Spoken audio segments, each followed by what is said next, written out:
Welcome to Instruction Discussion, our weekly look at the latest topics and trends in education affecting schools here on Long Island and schools around the world. Whether you're a teacher, parent, or student, listen for tips and strategies to help you navigate the educational landscape. There's a bell. It's time to start today's Instruction Discussion on the voice of Nassau Community College, 90.3 WHPC. Hello, once again, I'm Kevin Boston Hill, and welcome to Instruction Discussion, where each week we will examine a recent trend or development in education and its impact on Long Island. Every spring, students across the country gear up to take one of 39 advanced placement or AP courses, with the hope of improving their chances of getting into the college of their choice. Parents also look at the exam as an opportunity to save on the tuition bill, as a qualifying score can mean 3 credits earned towards that college diploma. 3 credits for each exam taken, that is. Well, you do the math. In any given year, approximately 5.3 million AP exams are administered, and our next guest and his team make sure everything runs smoothly, from registration to administration to score reporting. It is indeed a huge task, and millions of students and their families are grateful for their efforts. So let's welcome to the classroom AP Vice President at College Board, Terry Redican. Mr. Redican, welcome to Instruction Discussion on 90.3 WHPC. It's great to be with you, Kevin. Thanks so much for having me. No, it's great to have you because, as I mentioned, this is the time of year where everybody is gearing up for these exams, and whether they've actually been in the course or they're thinking about taking these courses and don't know if they should, don't know what to do if the school doesn't have them. But all these are questions that I'm going to hopefully be able to answer for our listeners with you here today. So again, thank you for taking the time out to have this conversation with us. So let's kind of dive right in and explain to our listeners, especially those who are kind of on the fence about whether or not they should take an AP course or not. Explain what are the benefits for high school students for taking those AP level courses. Yeah, well, AP courses prepare students for success in college and beyond. Students who succeed on AP exams, they earn college credit, meaning they can skip the introductory course in college, saving them time and money. Our research shows that AP students earn higher college GPAs, and they're more likely to graduate on time, helping them stand out on college applications. And there's some new research that's out that shows students who don't score high enough to skip that introductory course, they can still benefit. You see, regardless of their score on their exam, they're more likely to succeed in introductory college courses once they land on campus. Now, it's been a while since I've taken an AP course, so refresh my memory a little bit. Is the scoring still 1 to 5, or is the score has that changed? No, the scoring is still 1 to 5. So what that essentially means is, in terms of representing college credit, a 5 is equivalent to an A or an A minus in college. A 4 is one of the levels of B plus, B minus if you use plus minus. A 3 is the equivalent of a passing, a C in college. And so what the AP credit policy means at the various, the thousands of colleges around the country is if you earn a 3 or higher on that exam, you can earn that college credit. Now, those credits, are they applicable to any college in the country or just specific colleges? How does that actually work? So if I'm a student and I take an AP course, and at the end of that course, I go ahead and take the exam, I score a 4 on the exam, what's next? Yeah. So what happens is the score reporting process at the end of the year, the scores come out July 5th every year. But what happens is students have the ability to identify a school where they want that sent. And essentially, when the scores come out, they also get sent directly to that school. So when the college gets that score, if you were enrolled in that college, the registrar at the college looks at the, one, or if you have more AP courses, they look at your exam score. And if you got a qualifying score based on their policy, which is typically 3 or higher, you essentially earn the credits.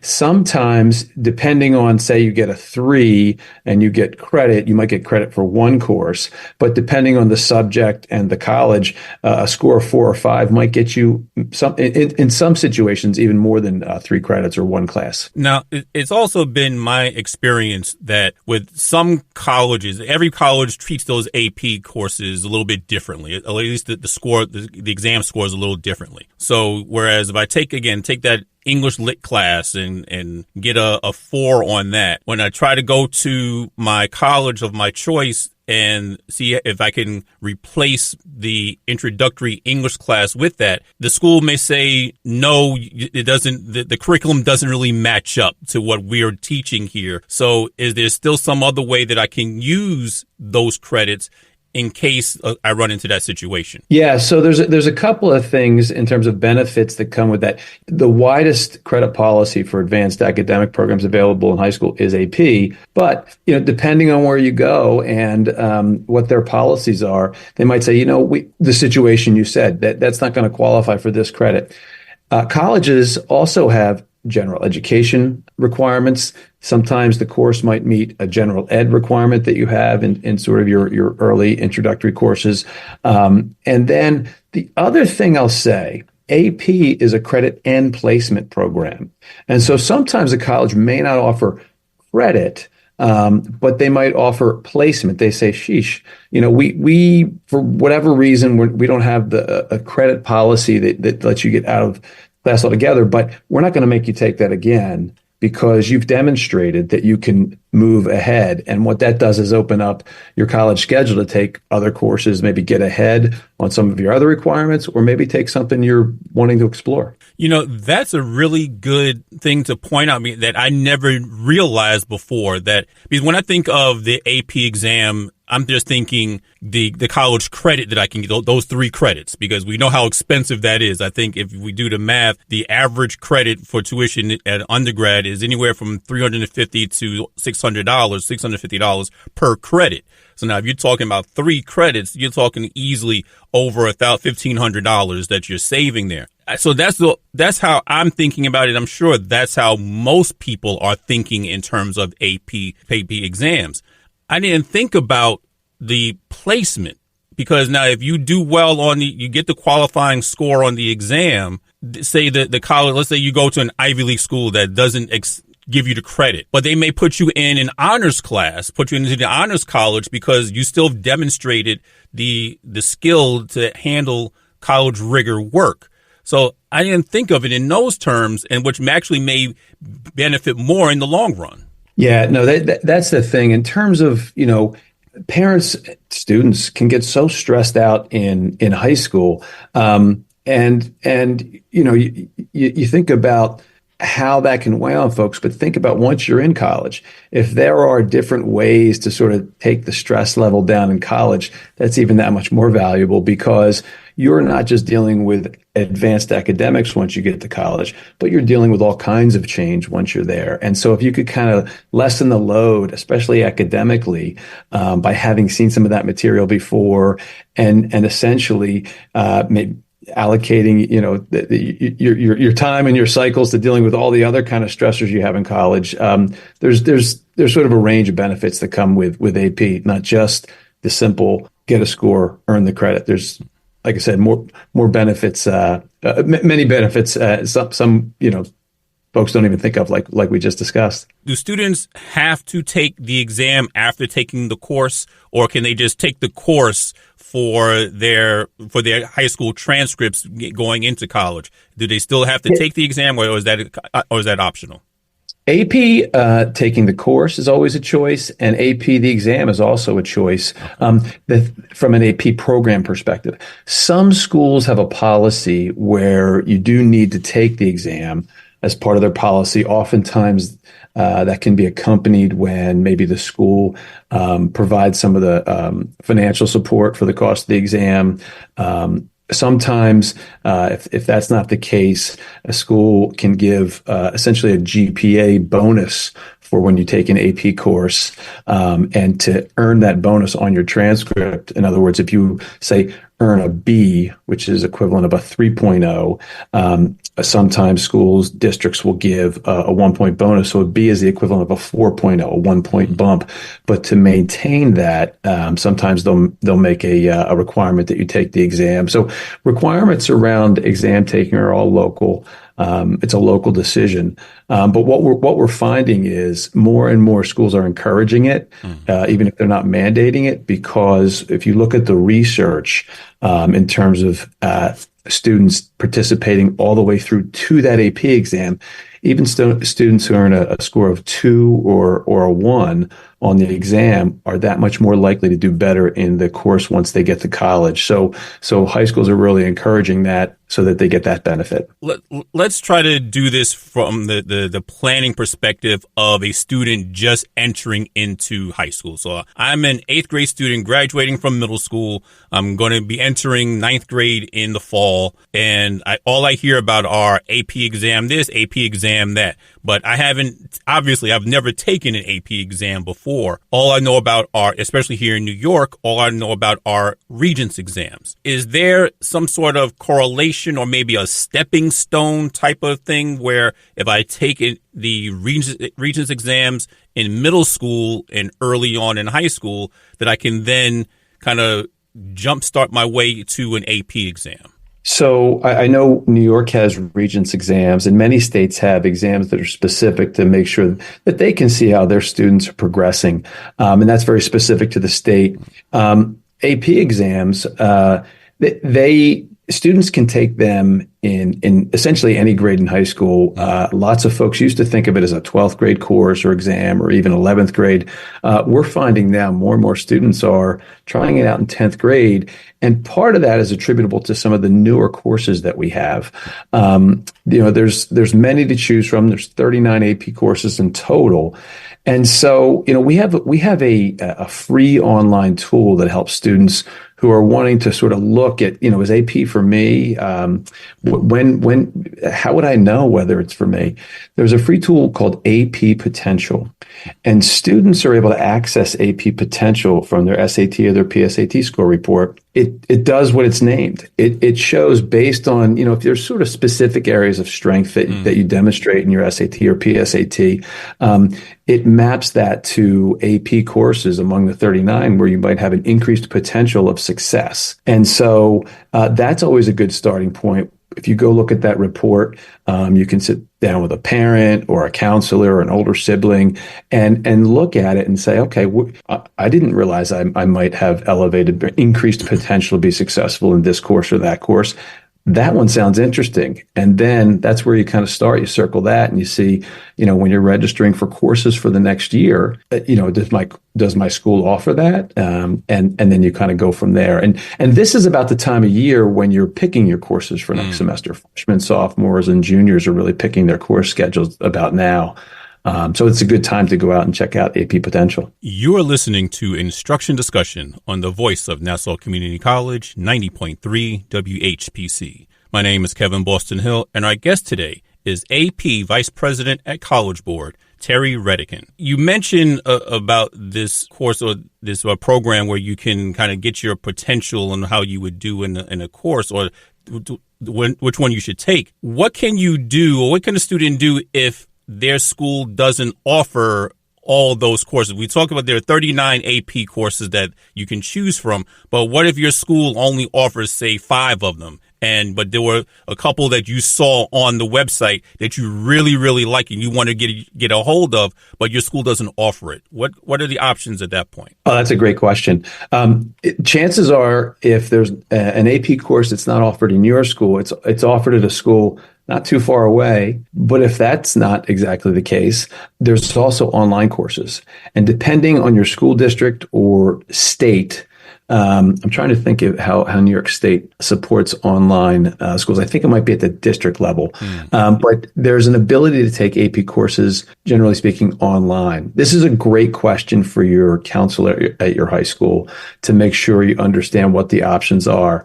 the way AP has such a range of options, schools are typically apt to provide a variety of options for students where there's a course that there's an interest, but that school hasn't had enough interest quite yet to establish it in their school. There's a number of ways to go in terms of online. And really the best advice there is talk to your school counselor. What about, and since you mentioned about the online option that may be available, would that be the course of action that, say, a student who has been homeschooled would probably go for? Or is that even a possibility for a homeschooled student to take advantage of AP courses? Yeah, it sure is. Homeschool, I mean, if you look at sort of what's transpired in these last few years, coming out of the pandemic, you've seen a lot more students and families kind of go that route. And so one of the things that's important is to be able to accommodate that. And so there's a variety of ways that, the homeschool networks can come together and find courses. But AP we've seen some growth really in homeschool students participating in AP. And that's a major way that it can be accomplished with the online access. And are those courses, the virtual ones, are they synchronous or asynchronous? Is there a set time that they have to actually sit down in front of the computer where they're getting that direct instruction from a teacher? Or are the lessons kind of given and you do them on your own and turn them in at a particular time? Well, instruction is, again, a local decision. But what I'll tell you is I see largely synchronous because, AP teachers, once you understand sort of that curriculum framework for the course, you realize that there's a lot to get through, a lot of content, skills to practice in an AP course. And so you see a little bit more synchronous online, similar to how you do in a classroom based study. The other thing I'll mention is if you think about it, an AP course often takes the place of a 15-week college course that happens in one semester. But if you think about it, one of the beauties of an AP course is you have an AP teacher to guide you for a full school year, right? It's not just September through December or, January through April. And so you're able to stretch out that material, but it's kind of necessary when you think about this advanced coursework in a high school student. And part of the magic is the wonderful AP teachers that are out there across the board. And so what I've observed and just from school to school, state to state is very much a synchronous sort of orientation by and large when it comes to the online AP courses. And since we're talking about you touched on the wonderful teachers who actually take part in this. How does one become an AP instructor? What's interesting is the AP teacher community, a lot of times those are teachers who've been around for some time in a school because they've worked up to that. And then sometimes you'll see them as the AP teacher for some amount of time. What we've seen though over the last 6, 7, 8 years is a bit of turnover. Some of those teachers are moving on and retiring, and we see a lot of young teachers coming in. To become the AP teacher, really it's a school level decision that they say, okay, we have this wonderful AP English teacher. They're retiring after some, good term. They go through a process to identify who might be the best fit for their school. And then what's out there is a whole set of resources that teachers can go to. We have AP Summer Institutes, which is a week-long professional development program. New teachers often start there. And then we have a range of online resources that are available for teachers, including a mentoring program that the AP program makes available for teachers that might think, okay, I went through the Summer Institute, I have access to the resources, but I need a little bit more. I'm nervous. How am I going to do this the first time? This teacher that I'm replacing has been doing this for 15 years. And so there's a whole set of resources and a process, but it really starts with a school identifying someone to take on that course. And then we provide resources and then the teachers go from there. And are most of those resources, especially that Summer Institute, are those things free, or does the teacher have to kind of pay for those resources as well? Yeah, we make it all free. Okay. We also have an AP teacher community. It's a vibrant community where you see teachers, local teachers there in New York or Nassau County have access to be able to talk to teachers all around the country, which is a really neat thing to see. And they can ask questions and trade ideas. to enhance their instruction. One of the other things we encourage for teachers that are able to do it is, an AP exam is not just multiple choice questions. Right. There's free response questions at the end. Depending on the exam, there's 2, 3, 4, 5, 6 free response questions where students have a prompt and they have to respond. So in Englishes or history, it might be an essay of some sort. In physics or calculus, it's a problem set. And they need to construct, their response. Every June, we gather 25,000 college faculty and AP teachers across 39 subjects to come together and score those.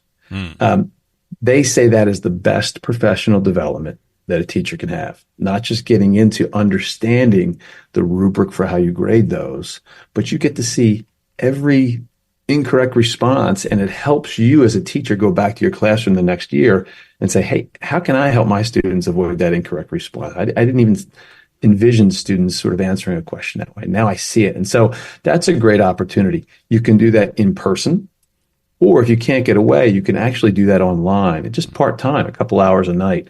And so in the process of doing that, you not only learn a very special part of this assessment mode, the AP assessment, but you also build a cadre of folks who also teach the course and are expert in the course, and that becomes part of your extended professional development network as well for teachers. Oh yeah, I can imagine the richness of those collegial conversations that will take place over as you're discussing grading a particular question or something, or just in general.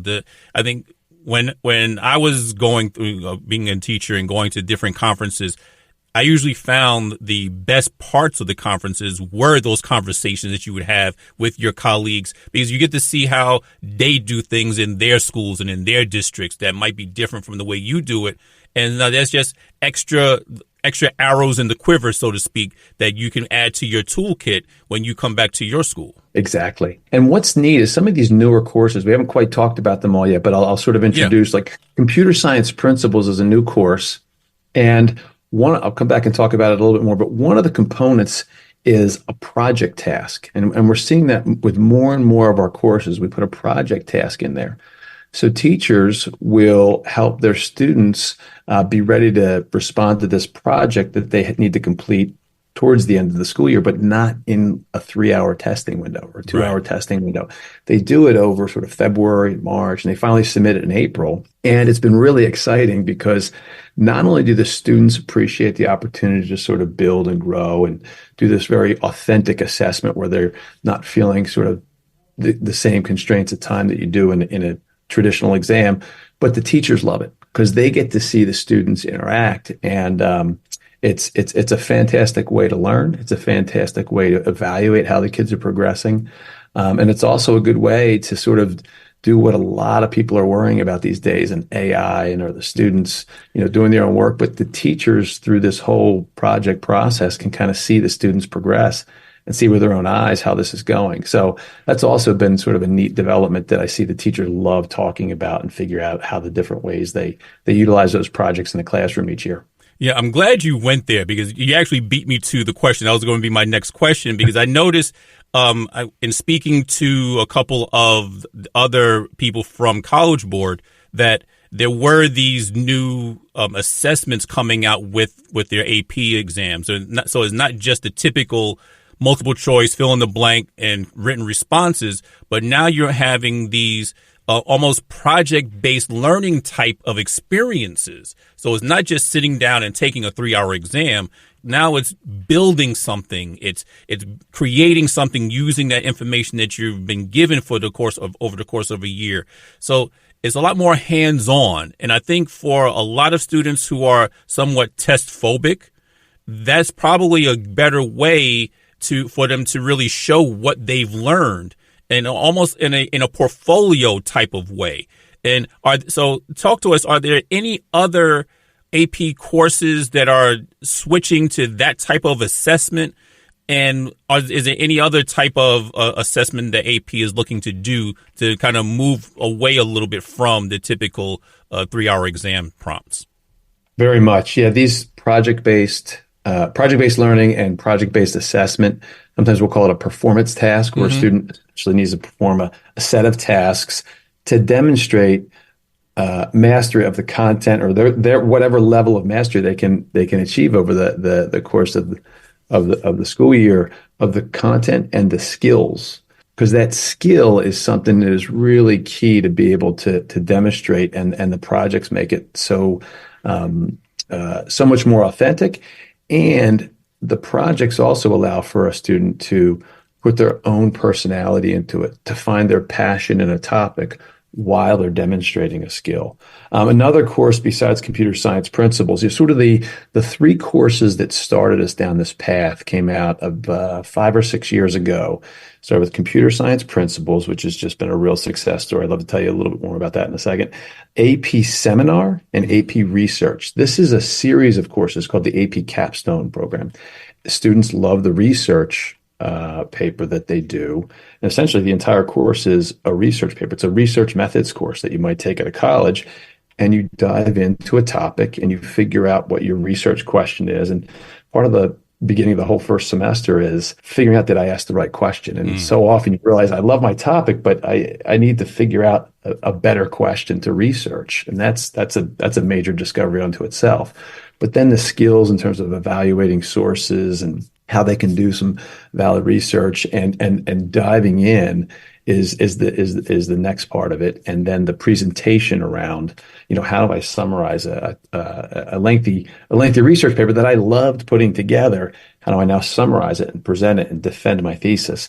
It's a gorgeous course. Just like the students getting passionate about it, teachers love it as well, because the students are all in generally. And the seminar course I didn't mention, but that's essentially a precursor course to research. It's sort of like a pre-research methods course where you learn about argumentation, how to construct a proper thesis, how to back it up with a line of reasoning, how do you evaluate sources. And so AP Seminar has been a really popular course. It was originally designed almost as like an 11th and 12th grade sequence. But what a lot of schools have found is students are ready for more. So a number of students are ready for more earlier. So I've seen a lot of schools go to 10th and 11th grade.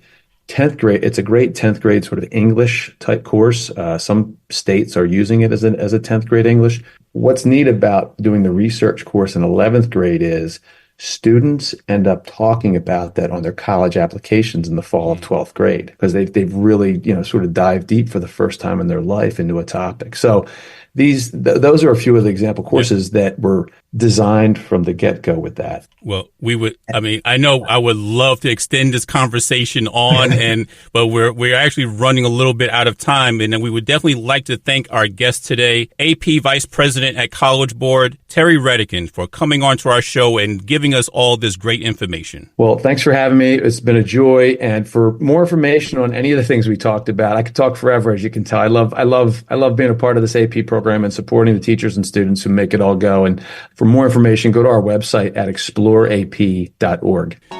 Once again, my name is Kevin Boston Hill, and thank you all for listening to Instruction Discussion, right here on the voice of Nassau Community College, 90.3 WHPC.